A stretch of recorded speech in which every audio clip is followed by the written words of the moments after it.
여기서 생각해 볼 수 있는 것은 하나님의 음성은 없어요. 그런데 이럴 때 우리는 어떻게 해야 되나?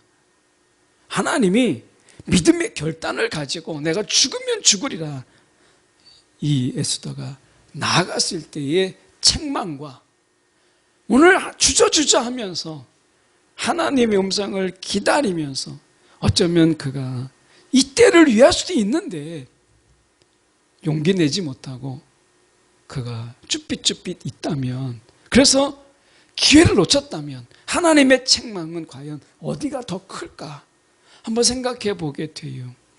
하나님이 분명히 이런 짐작이지만 믿음의 용기를 가지고 내가 나아가리라, 민족을 위해서, 하나님의 백성을 위해서 내가 나아가리라는 이 믿음의 결단을 하나님이 더 기뻐하지 않으실까요? 만약에 이런 상황이 있다면 우리의 선택은 내가 하지 않았을 때의 후회와 하나님의 책망이 더 크다. 하나님의 그래도 책망이 작은 것, 내가 정말 믿음의 용기로 나갔을 때 그래도 하나님의 책망은 더 작지 않을까? 라고 하는 부분 속에 에스더는 비중을 두었어요. 오늘 하나님께서 주신 말씀, 에스더의 말씀입니다. 에스더 4장 10절로 14절까지 말씀, 성경으로 보실 분들은 구약성경 754쪽의 말씀입니다. 제가 10절로 14절까지 말씀 제가 봉독해 올립니다. 에스더가 하닥에게 이르되 너는 모르드게에게 전하기를 왕의 신하들과 왕의 각 지방 백성이 다 알거니와 남녀를 막론하고 부름을 받지 아니하고 안뜰에 들어가서 왕에게 나아가면 오직 죽이는 법이요 왕이 그자에게 금규를 내밀어야 살 것이라. 이제 내가 부름을 입어 왕에게 나아가지 못한 지가 이미 30일이라 하라 하니라. 그가 에스더의 말을 모르드게에게 전하매 모르드게가 그를 시켜 에스더에게 회답하되 너는 왕궁에 있으니 모든 유다인 중에 홀로 목숨을 건지리라 생각하지 말라. 이때에 내가 만일 잠잠하여 말이 없으면 유다인은 다른 데로 말미암아 노임과 구원을 얻으려니와 너와 내 아버지의 집은 멸망하리라. 내가 왕후의 자리를 얻은 것이 이때를 위함이 아닌지 누가 알겠느냐 하니. 아멘. 오늘 하나님의 때를 위해 예비된 자라는 제목으로 함께 말씀을 나누기를 원합니다. 오늘 에스더 속에서 오늘 에스더와 모르드게의 주고받는 대화, 물론 이제 직접적인 건 아니죠. 에스더는 이제 왕후였고 모르드게는 궁중에 살고 있지 않았기 때문에, 그래서 중간에 메신저를 통해서 이제 에스더와 모르드게가 대화를 나눕니다. 하닥이라는 이 자를 통해서 이제 메신저가 그의 역할이 이제 메신저였죠. 에스더가 모르드게에게 이야기합니다. 왕에게 나아가면 오직 죽이는 법이요 왕이 그자에게 금규를 내밀어야 살 것이라. 근데 더 놀라운 것은 이미 30일 동안 왕이 자기를 한 번도 부른 적이 없었다라고 이야기합니다. 30일 동안 왕의 부름을 받지 못한 그가 갑자기 우리가 왕의 안뜰에 들어가서 왕에게 나아가게 되면 결국에는 죽을 수도 있는 이러한 엄중한 상황 속에서 지금 이 에스더가 모르드게에게 이야기합니다. 내가 이런 사정이 있다라고 이야기합니다. 그래서 내 마음은 그렇지 않지만 내가 지금 이런 상황에 있으니까 나를 좀 이해해 주십시오라고 상황을 이야기합니다. 이런 형편을 이야기해요. 우리의 상황과 우리의 형편, 우리는 이런 상황에 공감받기를 원하고 누군가가 이해해 주기를 원하죠. 우리의 상황이라고 하는 것, 때로는 생각해 볼 때 이 세상에 살아가는 그 상황과 또 어떤 처지, 어려움 이런 것들이 이해 못할 바가 아니죠. 오늘 말씀 속에서도 보면 당시에 절대 군주였던 왕, 이 왕이 어떻게 보면 그렇게 막 자비하고 너그러운 왕도 아니고 이 왕이 굉장히 즉흥적이고 다혈질적인 이런 왕으로 보이는 이 왕이 자기가 부르지 않았는데 왕으로 할지라도 그 왕후를 친히 그가 폐위시켰던 그런 왕이었잖아요. 그런 왕이 지금 자기를 30일 동안이나 자신을 부르지 않았는데 부르지 않는 가운데 나가게 되면 다른 것은 없다. 그냥 죽음뿐이다. 이렇게 이야기하고 있잖아요. 참 처지가 딱한 거예요. 그러니까 에스더의 처지도 딱한 상황에 있는 거죠. 오늘 우리의 처지들을 우리가 놓여져 있는 환경들을 다 들어보면 사실은 이해 못할 게 없고 사실은 딱하지 않는 상황이 아무도 없어요. 아무도 없어요. 우리가 각각의 삶의 이런 환경과 처지가 다 다르잖아요. 그런데 그 속에서 사는 사람은 남들이 볼 때는 야 그것 가지고 힘들어하나 아니 그거 별거 아닌 문제 가지고 그렇게 고민하나 이렇게 이야기하지만 그러나 그 상황에 있는 사람은 내가 제일 어려운 상황에 있고 제일 곤고한 이런 상황에 있는 거예요. 오늘 에스더가 놓여져 있는 이 환경 그래도 왕후인데 이거 못하나 왕 앞에 나가면 되는 거 아닌가 라고 하지만 우리가 이 상황이 돼보지 않았기 때문에 이 에스더의 이 구구절절한 이야기는 변명이 아니고 정말 죽음이 목숨이 그냥 단칼에 날아갈 수 있는 굉장히 위중한 상황이라는 것을 우리가 100% 이해하지 못하더라도 야 이거는 그럴 수도 있겠다. 위험할 수도 있겠다. 에스더가 정말 겁먹을 수도 있겠다. 여자 혼자의 몸으로 그가 무서움을 느낄 수도 있겠다. 그 권력의 그 무서움. 지금의 왕 제도하고 대통령 제도하고는 비교할 수 없는 왕의 말이 곧 법이 되는 그 상황 속에서 얼마나 무섭겠어요. 우리가 조금만 이해해보면 야 에스더의 상황이 쉽지 않구나 하는 생각을 해보게 되죠. 여러분 우리의 상황이 쉽지 않아요. 그런데 예수님께서 우리를 바라볼 때 예수님의 그 완전하신 모습 속에서 야 너 그것 가지고 힘들어하니 야 너 그 별거 아니야 이렇게 말씀하지 않으셔요. 예수님께서 이 땅에 오셔서 많은 사람들을 만났지만 죄인도 만나고 병든 자도 만나고 귀신 들린 자도 만나잖아요. 그런데 그 귀신 들린 자, 귀신을 내어 쫓으셨을 때 네가 얼마나 현찮으면 이 귀신이 들어왔겠니? 야, 네 마음이 얼마나 사악하면 이 귀신이 들어왔겠어. 정신 똑바로 차리고 살아. 이렇게 말씀하지 않으셨어요.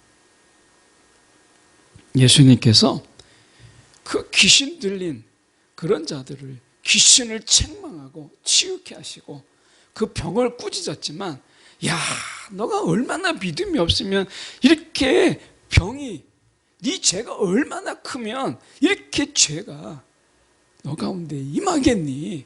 너 정신 좀 똑바로 차려라. 이렇게 말씀하지 않으셨어요. 우리의 상황 속에서 각각의 다 상황이 다르잖아요. 그저 예수님께서는 그 사람들을 하나하나 불쌍히 여기셨고 안타깝게 여기셨고 미쁘게 여기셨다라고 하는 거예요. 오늘 에스더의 이 상황 우리는 이해하지 못하지만 하나님께서 그녀의 상황을 하나님께서는 정말 공감하며 이해하셨다라는 거예요. 모르드게가 이야기합니다. 13절에 모르드게가 그를 시켜 에스더에게 회답하되 너는 왕궁에 있으니 모든 유다인 중에 홀로 목숨을 건지리라 생각하지 말라. 너가 안이하게 생각하지 마라. 너는 궁중에 있으니까 모든 이스라엘 백성들이 다 죽어도 모든 유다인이 다 죽어도 나는 왕인데 설마 내가 죽겠어? 자기 안위만 생각하는 이런 자가 되지 말라 라고 책망조로 이야기해요. 그깟 죽음, 너가 지금 너를 생각할 때가 아니다. 지금 모든 유다인이 다 죽게 생겼는데 모든 유다인이 죽으면 너는 안전할 것 같으냐, 이렇게 이야기하고 있는 거잖아요. 너도 같이 죽음을 맞이하게 된다. 그러면서 굉장히 서운할 수 있는 이런 말을 합니다. 이 모르드게가 에스더에게 굉장히 섭섭하고 어쩜 마음의 상처가 될 만한 이야기를 해요. 그게 14절입니다. 이때에 만일 잠잠하여 말이 없으면 유다인은 다른 데로 말미암아, 그 구체적인 방법은 제시하지 않지만 하나님께서 분명히 너가 아니더라도 하나님께서 다른 방법으로 노임과 구원을 우리는 얻겠지만 너와 내 아버지의 집은 멸망하리라, 이렇게 얘기합니다. 하나님이 구원의 방법이 너 하나밖에 없겠느냐, 하나님이 하시는 일이 오직 너 하나만 있겠느냐라고 하는 거예요. 그러면서 내가 왕후의 자리를 얻은 것이 이때를 위함이 아닌지 누가 알겠느냐, 이거예요. 여기서 생각해 볼 수 있는 게 모르드게가 확신은 없었어요. 이때를 위한 것이다. 너가 지금 왕후가 된 것은 지금 이때를 위한 것이야, 이렇게 말하지 않았어요. 만약에 저 같으면 그냥 확신에 가득해서 너가 왕후의 자리를 얻은 것은 지금 바로 이때를 위한 것이야, 이렇게 말할 것 같은데 모르드게는 하나님의 음성이 없었고 하나님의 분명한 메시지가 없어서 그런지 이때를 위함이 아닌지 누가 알겠느냐라고 하는 추측, 가능성, 이것만 이야기해요. 100% 아주 완전한 퍼펙트한 어떤 이런 것으로 말하지 않아요. 이럴 때 마음에 어떤 마음의 확증은 있는데, 어떤 확신은 있는데 분명한 하나님의 음성이 없을 때, 야 이게 맞는 것 같은데 분명한 하나님의 음성이 없을 때 우리는 어떻게 해야 될까? 하나님의 음성을 기다려야 될까? 굉장히 시급하고 다급한 이런 상황 속에서 그저 하나님의 음성만을 기다려야 되나? 그런데 오늘 본문 속에서 보면 이때를 위함이 아닌지 누가 알겠느냐, 이렇게 이야기합니다. 확신은 아니에요. 그렇잖아요. 추측이죠. 가능성이에요. 우리가 이런 추측과 가능성 속에서 분명히 이거는 하나님이 이때를 위한 것이 분명한데 그분의 음성이 없고 사인이 없을 때 우리는 어떻게 해야 되나? 그냥 하나님의 뜻을 무작정 기다려야 되나? 확신은 아니지만 짐작만으로 있을 때, 짐작이 갈 때, 그럴 때 모르드게는 믿음의 용기를 내라, 이렇게 이야기합니다. 믿음의 용기를 내라. 여기서 생각해 볼 수 있는 것은 하나님의 음성은 없어요. 그런데 이럴 때 우리는 어떻게 해야 되나? 하나님이 믿음의 결단을 가지고 내가 죽으면 죽으리라, 이 에스더가 나아갔을 때의 책망과 오늘 주저주저 하면서 하나님의 음성을 기다리면서 어쩌면 그가 이때를 위할 수도 있는데 용기 내지 못하고 그가 쭈삣쭈삣 있다면, 그래서 기회를 놓쳤다면 하나님의 책망은 과연 어디가 더 클까? 한번 생각해 보게 돼요. 하나님이 분명히 이런 짐작이지만 믿음의 용기를 가지고 내가 나아가리라, 민족을 위해서, 하나님의 백성을 위해서 내가 나아가리라는 이 믿음의 결단을 하나님이 더 기뻐하지 않으실까요? 만약에 이런 상황이 있다면 우리의 선택은 내가 하지 않았을 때의 후회와 하나님의 책망이 더 크다. 하나님의 그래도 책망이 작은 것, 내가 정말 믿음의 용기로 나갔을 때 그래도 하나님의 책망은 더 작지 않을까? 라고 하는 부분 속에 에스더는 비중을 두었어요. 오늘 우리가 확실하지 않지만 그러나 짐작 가운데 하나님이 정말 이때를 위해서 야 정말 이때를 위한 건 아니겠나? 라고 하는 내 마음에 이거는 정말 하나님 이때를 위한 것이다 라는 생각이 들 때 우리는 믿음의 용기를 내는 지혜가 필요한 거예요. 자, 그래서 말씀에 우리가 보면 지금 하나님을 택하는 이런 삶 속에서 오늘 에스더처럼 우리가 갈림길을 만나게 돼요. 사느냐 죽느냐의 갈림길이에요. 그런데 모르드게가 이야기하는 것처럼 왕에게 나아가지 않아도 죽고 나아가도 죽는 거라면 나아가라 라고 이야기하고 있는 거잖아요. 예수님의 십자가가 바로 그것을 이야기하고 있죠. 예수님의 십자가 언제까지 피할 수 있겠어요? 많은 종교 지도자들이 그의 생명을 구하고 있는, 그의 생명을 찾고 있는 그런 상황 속에서 예수님의 십자가는 언제까지 피할 수 있을까요? 예수님께서 삶과 죽음의 그 갈림길에서 예수님께서는 기꺼이 죽음으로 나아가는, 그게 사는 길이니까 그 길을 택하는 것을 보게 되죠. 여러분, 살고자 하면 죽고 죽고자 하면 사는 이런 것이 우리가 신앙의 길에서 꼭 만나게 되더라고요. 오늘 십자가를 우리가 이 맞닥뜨리게 되는 그 순간이 반드시 있어요. 살고자 하면 죽게 되고 죽고자 하면 사는 이런 순간을 우리는 신앙 속에서 만나는 거예요. 그래서 모르드게가 에스더에게 말하는 거죠. 이때를 위함이 아닌지 누가 알겠느냐. 너도 모르고 나도 모르지만 너가 이때를 위해서 결정할 때다. 이렇게 이야기하고 있는 겁니다. 이 모르드게의 이 말씀 속에서 하나님의 때에는 반드시 예비된 자가 있다라는 신앙적 배경을 갖고 있지 않을까, 저는 이런 생각을 해보게 돼요. 묵상하다가 보면. 그래서 하나님의 때에는 반드시 예비된 자가 있었어요. 우리가 보면 베드로전서 3장 20절에 보면 노아가 나옵니다.